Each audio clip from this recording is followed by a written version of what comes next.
Hello again, everybody. This is Craig Evans of Autism Hangout, and thank you for tuning into this Autism Hangout feature program series entitled Movin' Out. And tonight we have a guest that's returning to talk to us about the costs and the budgets and the things that are associated with moving out. So, Autism Hangout, I'd like to have you welcome back, please, Mr. Greg Kruse. Greg is Supervisor of Social Services here in Dakota County. So, Greg, it's nice to have you back. Well, it's nice to be back. Thank you for inviting me back to talk with all your guests. Well, you might be interested in knowing the last time we sat down and talked about housing options for people on the spectrum, in the 1 month time period that the show was up, it had over 6,000 views. So clearly this is a subject that is on the hearts and minds of lots of people out there today. Well, let's get into the subject tonight. You said you had more that was more to talk about as it relates to budgeting.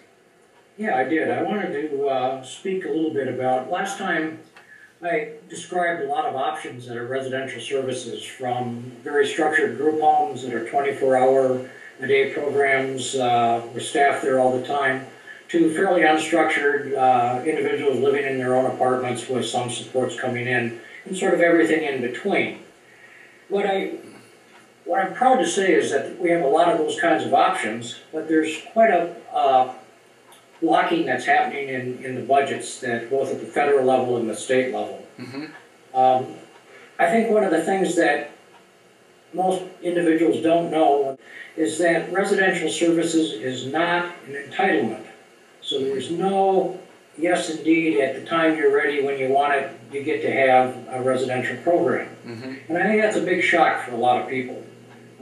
They say, well, geez, you know, I've had my son or daughter at home for 21 years or 18 years. It's time for them to move. Mm-hmm. And, well, we'd like to move everybody that would like to, but there's not the funding available. Mm-hmm. For instance, in Dakota County, we get resources for about 20 people a year to move and new resources. And we get about 100 new people coming into the system. Now, most of those coming in are under age 18 and aren't looking to move. But someday they're going to be looking to move. Mm-hmm. And there's a large number of folks on the autism spectrum disorder that are beginning to move into mid-adolescence, late adolescence, and early adulthood, and are beginning to look for being able to move. So I want to talk a little bit about that. Funding is declining or staying stagnant, and the demand for the resources is growing. Mm-hmm. Well, I want to bring back those numbers because they went by kind of fast, but what in essence you're saying is here in Dakota County, every year 100 people are coming into the marketplace where they're over the age of 18 where they could take advantage of these homes, but there's only homes for 20 of them, so that's 100 new individuals of all ages coming into our system. Okay. And we only have the resources to place about 20 per year. Okay. Now, are we looking at a lottery situation? No, we tend to try to prioritize them based on age, based on the circumstances of the family. Are they able to support the person? How can the caregivers continue to support their son or daughter? All those kind of variables come into place, mm-hmm. and we try to prioritize them. The program that funds it primarily are home and community-based waivers. Mm-hmm. And the home and community-based waiver program, again, is not an entitlement. There's only so much available per year. But even if you get a waiver, one of the things I wanted to talk about has to do with the room and board payments for individuals who want to live on their own or in their own apartment. Mm-hmm. And the waivers pay for the program side. They pay for support people to come in and help the individual live, maintain their apartments, give them supports, training, whatever they need assistance in. Mm-hmm. But the room and board portion is not paid for by the waiver, so there has to be other funding that's available for that. Mm-hmm. The most common one that people apply for is supplemental security income, otherwise known as SSI. Mm-hmm. That's about $674 a month. There's also the possibility of Social Security Disability Insurance, SSDI, mm-hmm. and that varies on the person's, if the parent is deceased or retired, their own earnings, there's quite a bit of variance in that. Some of the states have a supplemental aid that they add to the SSI. Minnesota is one of those states that does, and has a fairly new program that not many people are aware of, called Minnesota Shelter Needy. This adds $281 per month to a person's SSI for about a total of $955 a month. Now that's fairly good to meet needs if you have a roommate. The problem is, when you look into the cost to live in your own apartment, it's roughly about $1,200 to $1,400 per month. Okay. And so $955 doesn't quite do it by yourself unless you're working. And the Shelter Needy is a program that's wonderful, as it's a gap, or it's a stopgap measure until Section 8 opens up. That's a federal housing voucher. If you get a housing voucher, you only have to pay 30% of your income towards an apartment, which is great. But there's several years that people have to wait for that. Okay. So I've got a few recommendations for individuals that I'd like to share tonight. Excellent. And the first one is become educated about the services and benefits in your area.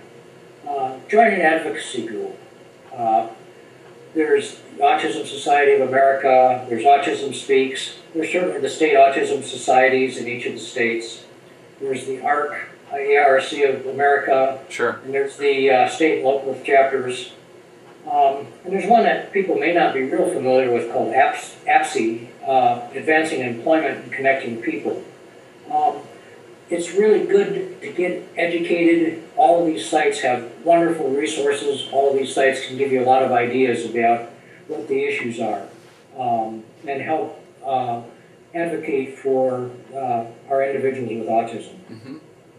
Second thing I really suggest from a parent standpoint is develop a person-centered plan for your son or daughter to direct your efforts to help meet the child's dreams and needs in their life, and update that every so many years as a guide for yourself.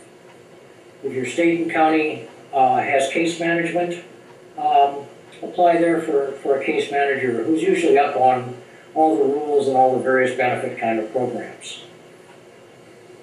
In school, the IDEA program, the federal program for special education, really helps out, as that's an entitlement for children.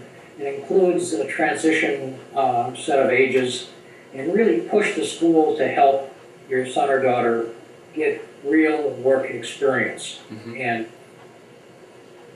if the person is planning on living on their own, as much as you can push in the home, in the school, about cooking, cleaning, hygiene, budgeting, maintaining an apartment, and so on, is very good to help them out.